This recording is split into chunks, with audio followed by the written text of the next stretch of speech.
అని చెప్పాను.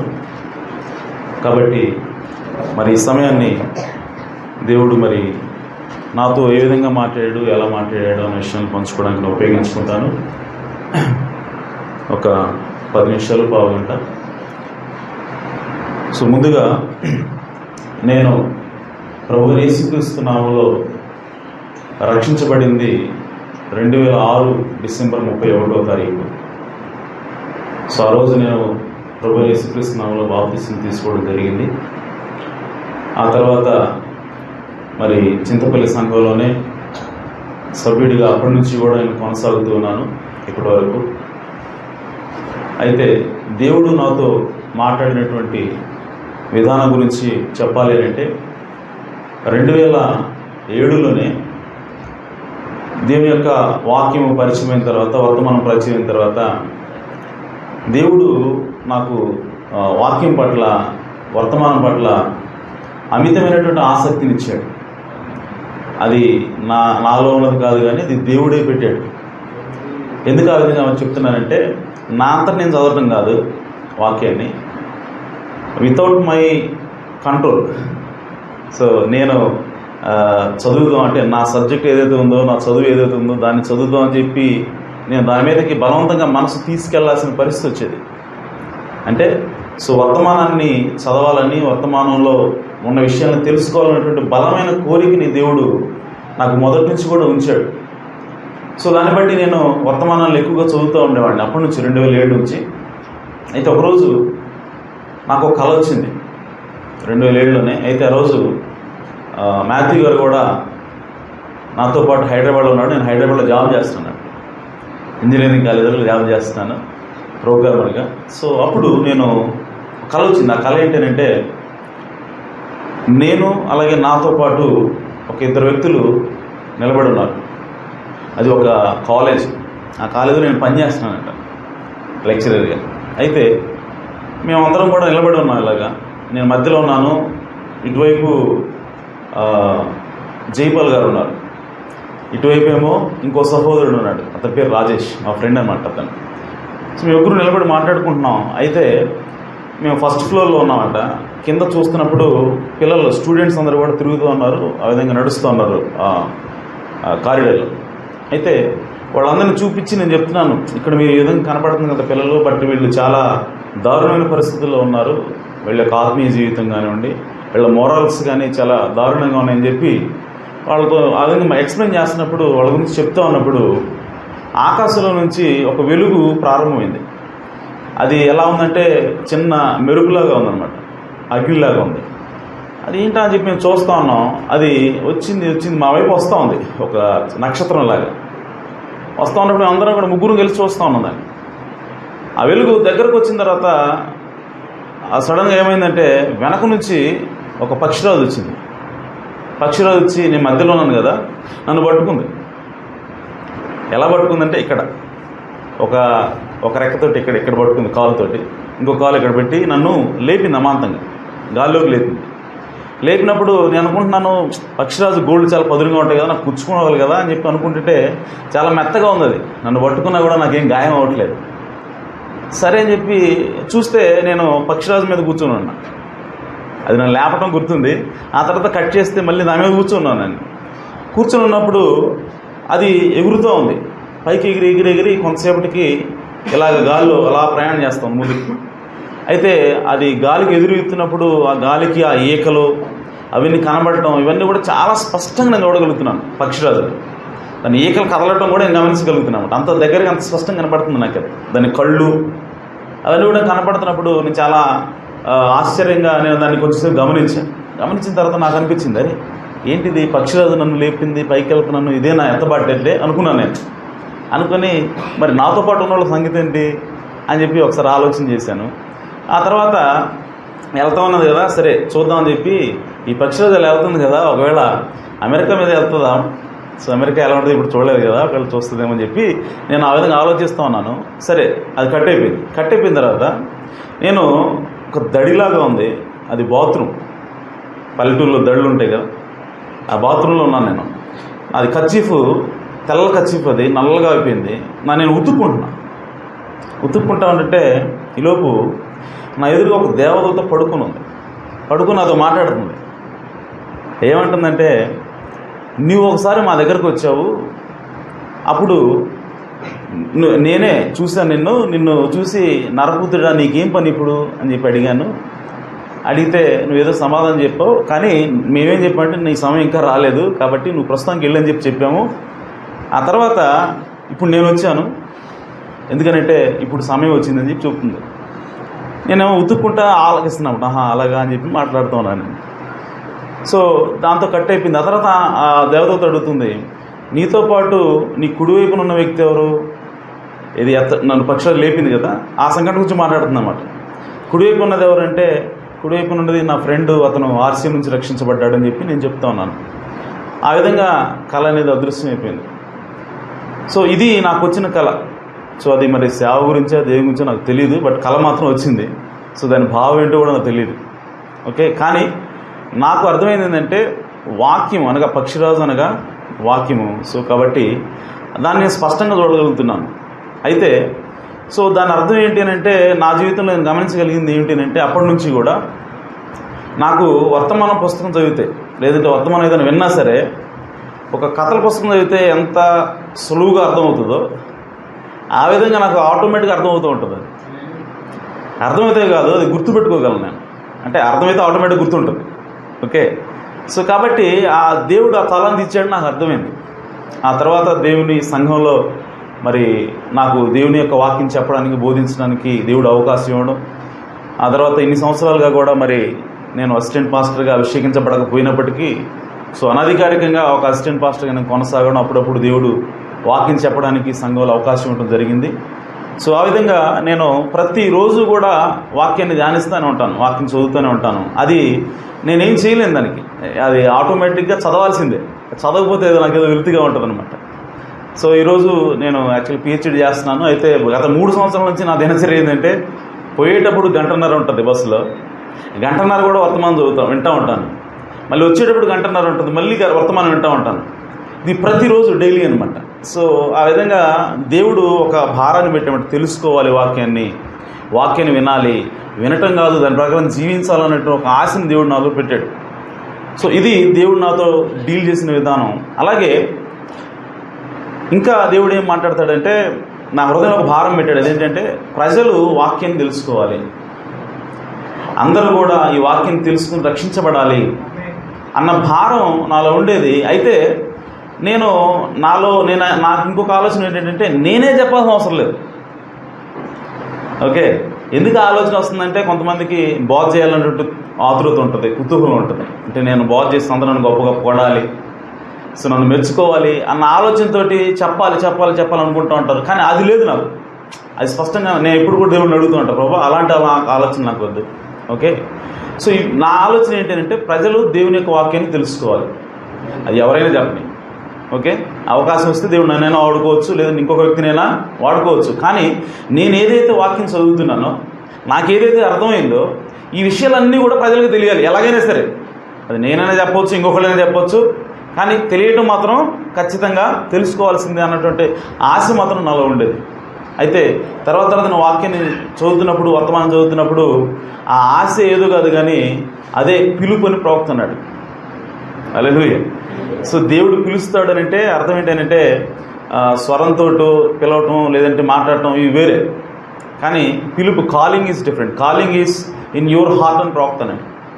సో అది నీ హృదయంలో ఉంటుంది, ఆ హృదయాన్ని నేను గ్రైండ్ చేస్తూ ఉంటుంది ఎప్పుడు కూడా. దట్ ఈజ్ వాట్ కాలింగ్ అని ప్రవక్తున్నాడు. సో అలా ఉంది అంటే దేవుడు నిన్ను పిలుస్తున్నాడు అని అర్థం. ఆ తర్వాత దేవుడు మాట్లాడతాడు.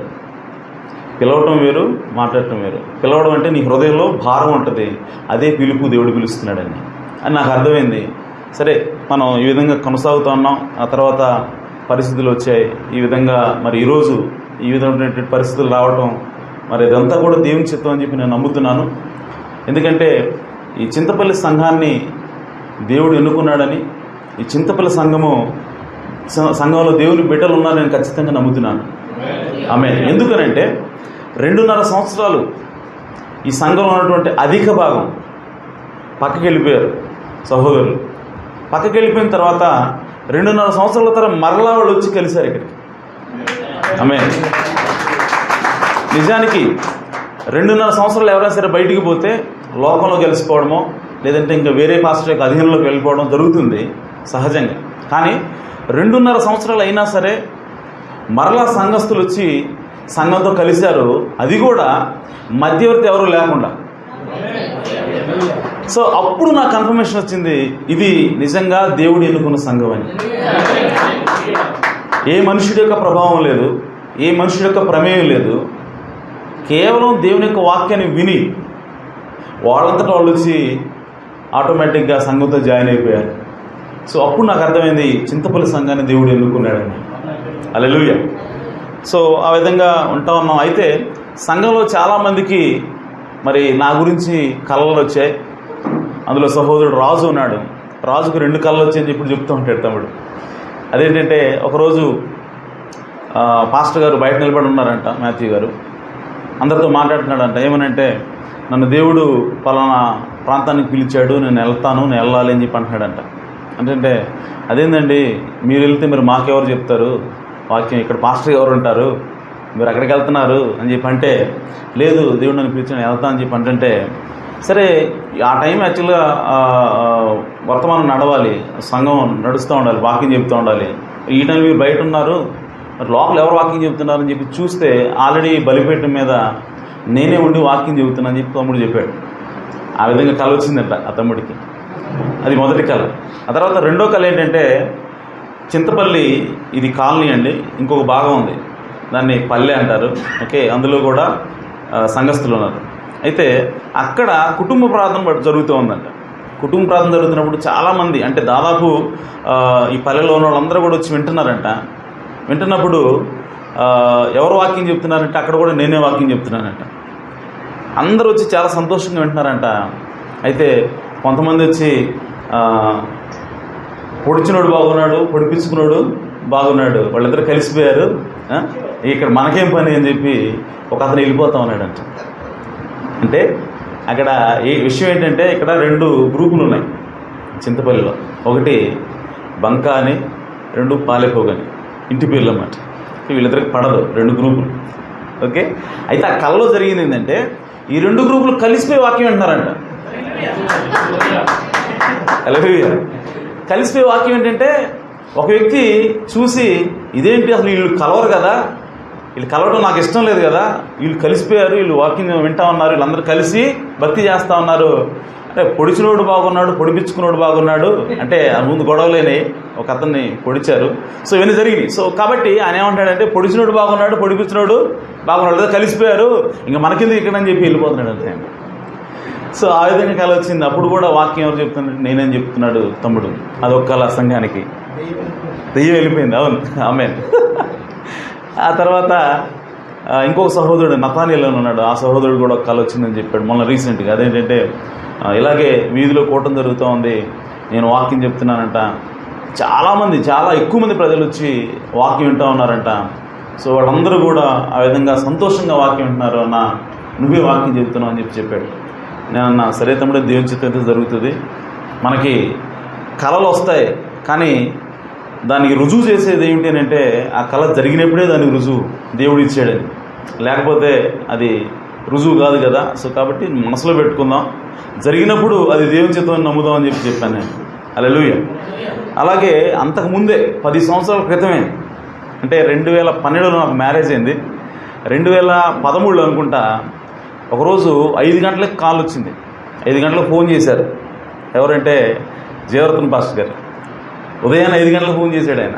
ఫోన్ చేసి, బాబు నాకు ఒక కళ వచ్చింది నీ గురించి, ఇంత ఉదయాన్నే ఎందుకు చేస్తున్నానంటే తర్వాత మర్చిపోతానేమోనని చెప్పి నేను ఇప్పుడే చెప్తున్నాను బాబు అని చెప్పానండి. సరే పాస్టర్ గారు చెప్పండి అని. అంటే, బాబు ఒక కూటం జరుగుతూ ఉంది, అది మేబీ వైజాగ్లోనే ఎక్కడో నాకు తెలియదు, అది మల్టిపుల్ స్పీకర్స్ మాట్లాడే కూటం అంటారు. మల్టిపుల్ స్పీకర్స్ అంటే ఉదయం ఒక ఆయన బాగు చేస్తే సాయంత్రం ఇంకొక ఆయన బాగు చేస్తాడు, అలాగా మల్టిపుల్ స్పీకర్స్ మాట్లాడేటువంటి కూటం.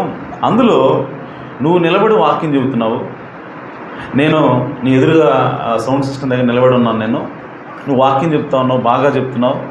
చెప్తున్నప్పుడు సంఘం అంతా కూడా చాలా శ్రద్ధగా ఆలకిస్తూ ఉంది, ఆమెన్ హల్లెలూయా చెప్తా ఉంది.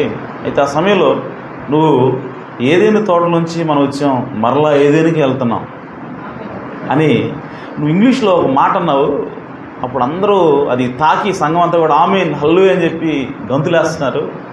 సో ఆ విధంగా కల వచ్చింది బాబు. మరి దేవుని చిత్తం నీ పట్ల ఉందనుకుంటా, నీకు సేవ ఉందేమో, సేవ ఉంది, అందుకోసం దేవుడు చూపిస్తున్నాడు అని చెప్పి జీవరత్న పాస్టర్ గారు కూడా 10 సంవత్సరాల క్రితం చెప్పాడు నాకు. సో అప్పటి నుంచి కూడా నేను అదే ఆలోచిస్తానండి. నా మీద నేను ఆశలం పెట్టుకోలేదు. నా పని నేను చేసుకుంటున్నాను, నా చదువుని చదువుకుంటున్నాను, నా ఉద్యోగాన్ని చేసుకుంటున్నాను. సో దేవుని చిత్తం ఎప్పుడైతే అప్పుడు అది జరుగుతుంది. దానికోసం మనం ఏం ప్రయాసపడాల్సిన అవసరం లేదని చెప్పి జీవరత్న గారు ఎప్పుడు చెప్తూ ఉంటారు. మీరు మానేసి, పనులు మానేసి, ఉద్యోగాలు మానేసి ఆ కళల కోసం, కళ నెరవేర్చడం కోసం మీరు ప్రయత్నం చేయాల్సిన అవసరం లేదు. సో దేవుడే నీకు కలిస్తే, దేవుడే నీకు సేవ ఇస్తే నువ్వు ఎక్కడ పోయినా సరే లాక్కొచ్చి కూర్చోబెడతాడు. కాబట్టి దానికోసం, ఆ కళను నెరవేర్చడం కోసం మనం ప్రయత్నం చేయాల్సిన అవసరం లేదు. దేవుడి దాన్ని నెరవేరుస్తాడు, అది ఆయన బాధ్యత అని చెప్పేవాడు ఆయన. కాబట్టి ఆ మాటను బట్టి నేను ఎప్పుడు కూడా ఆ కళల మీద నేను ఎప్పుడు బేస్ అవ్వలేదు. నా పని నేను చేసుకుంటా ఉన్నాను. సో ఆ విధంగా కొంతమంది కళలు వచ్చి అదే అలాగే ఒకసారి జీవరత్న గారికి ఇంకొక కళ కూడా వచ్చింది. అదేంటంటే నేను బస్సు డ్రైవింగ్ చేస్తున్నానంట. బస్సు డ్రైవింగ్ చేస్తుంటే చాలా సన్న సందు, చిన్న సందు అనమాట. అంటే అటువైపు ఒక బస్సు ఉందంట, ఇటువైపు ఒక బస్సు ఉందంట. మధ్యలో నా బస్సు పట్టేంత మాత్రం ఉందంట. అటు అయినా ఇటు అయినా ఖాళీ లేదు ఇక. అయితే ఆ మధ్యలోంచి బస్సు చాలా చాకచక్యంగా వెళ్తుందంట. నేను డ్రైవ్ చేస్తున్నానంట. చాలా చాకచక్యంగా అటు ఇటు తగలకుండా చాలా బ్యాలెన్స్డ్గా వెళ్తుంది. సో అది చూసాడంట పాస్టర్ గారు. చూసి ఆ మాథ్యూ గారు చెబుతుంటారు, డ్రైవింగ్ చేయాలంటే అలా చేయాలని చెప్పి అంటున్నాడు. సో అది కూడా ఒకసారి పాస్టర్ గారు చెప్పారు. సో ఈ విధంగా అనేక మందికి సంఘంలో కళలు వచ్చాయి, అలాగే దైవజనులకు కళలు వచ్చాయి. సో మరి నేను ఎప్పుడు కూడా ఆలోచించలేదు ఈ విధంగా జరుగుతుందని. బట్ నేను ఎప్పుడు వాటి మీద మనసు పెట్టలేదు, దృష్టి పెట్టలేదు. నా పని నేను చేసుకుంటా, నా ఉద్యోగం నేను చేసుకుంటా ఉన్నాను. కానీ అనుకోని పరిస్థితుల్ని దేవుడే సృష్టించాడు, దేవుడే తీసుకొచ్చాడు వాటన్నిటినీ కూడా. సో కాబట్టి ఈ విధంగా దేవుని యొక్క పిలుపు, దేవుని యొక్క భారం అనేది దేవుడు పెట్టాడు. కాబట్టి ఇదంతా కూడా, ఈ పరిస్థితులన్నింటినీ కూడా ఆలోచించినప్పుడు నాకు అర్థమైంది ఒకటే, దేవుని యొక్క చిత్తము ఏదైతే ఉందో అది ఖచ్చితంగా దేవుడు నెరవేర్చి తీరుతాడు. ఆమేన్. ఆయన ఎలాగైనా సరే, ఏ పరిస్థితులైనా సరే ఎలాగైనా తీసుకొస్తాడు. ఇది జరగదేమో అని చెప్పి అనిపిస్తుంది, కానీ సడన్గా మొత్తం అంతా తిప్పేసి దేవుడు మరలా తీసుకొస్తాడు. సో కాబట్టి దేవుని యొక్క చిత్తమే ఎప్పటికీ నిలిచి ఉంటుంది. ఆమేన్. సో కాబట్టి ఆ విధంగా దేవుడు నాతో మాట్లాడాడు, దేవుడు నడిపిస్తూ ఉన్నాడు. మరి ఈ విధంగా దేవుని యొక్క సంఘం కూడా ఆ విధంగా అంగీకరించింది దానికోసం. ఇంకో విషయం ఏంటంటే, కళలు అనేవి వస్తాయి, ఎవరికైనా వస్తాయి. కానీ కళలు అనేవి పర్ఫెక్ట్ ఏమంటారంటే ఎవిడెన్స్ కాదు దేవుడు మాట్లాడటం. సో పర్ఫెక్ట్ ఎవిడెన్స్ ఏంటంటే దేవుని యొక్క వాక్యమే. హల్లెలూయా. ఎందుకంటే ఊరిము తిమ్మిము అనేది perfect evidence the God is speaking అన్నట్టు. సో కాబట్టి కళలు వచ్చాయి, కళ మరి నెరవేరాలి కదా. సో ఒక రుజువు ఏంటి అని అంటే, నేను ఒకవేళ సేవ నాకుంటే నా సేవని ప్రవక్త ఏ విధంగా చెప్పాడో వర్తమానంలో, ఆ వర్తమానం ప్రకారంగా ఇక్కడ జరగాల. అది వాక్యమైనది, ప్రవక్త మాట వాక్యమైనది. సో అది నెరవేరితే, దాని ప్రకారం జరిగితేనే నా కళలు కానీ, పాస్టర్ గారికి వచ్చిన కళలు కానీ నిజమయ్యేది. కరెక్ట్ సరిపోవాలి అవన్నీ. సో కాబట్టి నాకు ఎప్పుడు కన్ఫర్మేషన్ వచ్చిందంటే, అసిస్టెంట్ పాస్టర్గా ఎన్నిక జరిగింది. సో అసిస్టెంట్ పాస్టర్ ఎవరిని పెట్టాలని చెప్పి సంఘంలో వచ్చినప్పుడు సంఘం అంతా కలిసి అసిస్టెంట్ పాస్టర్గా డానీని పెట్టాలని చెప్పి నిర్ణయించుకుంది. ఆ తర్వాత ఎన్నికలు కూడా జరిగినాయి. సో ఎన్నికలు జరిగినప్పుడు యునానిమస్గా అందరూ కూడా అసిస్టెంట్ పాస్టర్గా డానీయే ఉండాలని చెప్పి అందరూ చేతులు ఎత్తారు. సో సంఘము అసిస్టెంట్ పాస్టర్గా నన్ను ఎన్నుకుంది. అప్పుడు నాకు కన్ఫర్మేషన్ వచ్చింది, ఓకే, ఈ కళలన్నీ కూడా వాక్యంతో సరిపోతున్నాయి. ఎందుకంటే ప్రవక్త అన్నాడు, ఒక వ్యక్తిని ఎవరైనా సరే, ఒక వ్యక్తిని అసిస్టెంట్ పాస్టర్గా కానివ్వండి, డీకన్గా కానివ్వండి, ట్రస్టీగా కానివ్వండి, సంఘం అంతా కూడా ఎన్నుకుంటే, లేదంటే సంఘంలో మెజారిటీ పీపుల్ కనుక అతన్ని ఎన్నుకుంటే, ఆ నిర్ణయం సంఘం తీసుకుంది కాదు, సంఘం ద్వారా పరిశుద్ధాత్మ తీసుకుంది అన్నాడు ప్రవక్త. కాబట్టి ఆ రోజు నాకు కన్ఫర్మేషన్ అయింది. ఎందుకంటే వాక్యం కరెక్ట్గా సరిపోతుంది, వచ్చిన కళలకి వాక్యానికి సరిపోతుంది. ప్రవక్త ఏ విధంగా చెప్పాడో ఆ విధంగా నెరవేరుతూ ఉంది. కాబట్టి ఓకే, దేవుని చిత్తం ఇదని చెప్పి నేను అనుకున్నాను. కానీ నేను అసిస్టెంట్ పాస్టర్గానే ఉండాలని చెప్పి అనుకున్నాను తప్ప నేను పాస్టర్గా ఉండాలని ఎప్పుడు అనుకోలేదు. నేను ఎలాంటి ప్రయత్నాలు కూడా చేయలేదు. ఈవెన్ సంఘస్థులను కూడా అడగండి, నేను ఎవరిని కూడా డైరెక్ట్గా కానీ ఇండైరెక్ట్గా కానీ ఎవరిని కూడా ఇన్ఫ్లుయెన్స్ చేయలేదండి. నన్ను వెన్నుకోండి, మీరు నన్ను పెట్టుకోండి పాస్టర్గా, మనందరం పక్కకి వెళ్దాం, ఆయన తీసేద్దాం, మనందరం ఉందాం అన్న విషయాలను నేను ఎప్పుడు కూడా ఎవరితో కూడా చర్చించలేదు. అసలు నా ఉద్దేశం కూడా లేదు లోపల. కానీ ఇదంతా కూడా ఆటోమేటిక్గా జరిగింది అంటే అది దేవుని చిత్తమై ఉన్నది. హల్లెలూయా. కాబట్టి ఇదంతా కూడా దేవుని చిత్తమని నేను నమ్ముతూ ఉన్నాను. సో కాబట్టి మీరందరూ కూడా తెలుసుకుంటారని ఈ చిన్న సాక్ష్యం చెప్తున్నాను. ఈ చిన్న సాక్ష్యం దేవుడు దీవించిన సమయం పాస్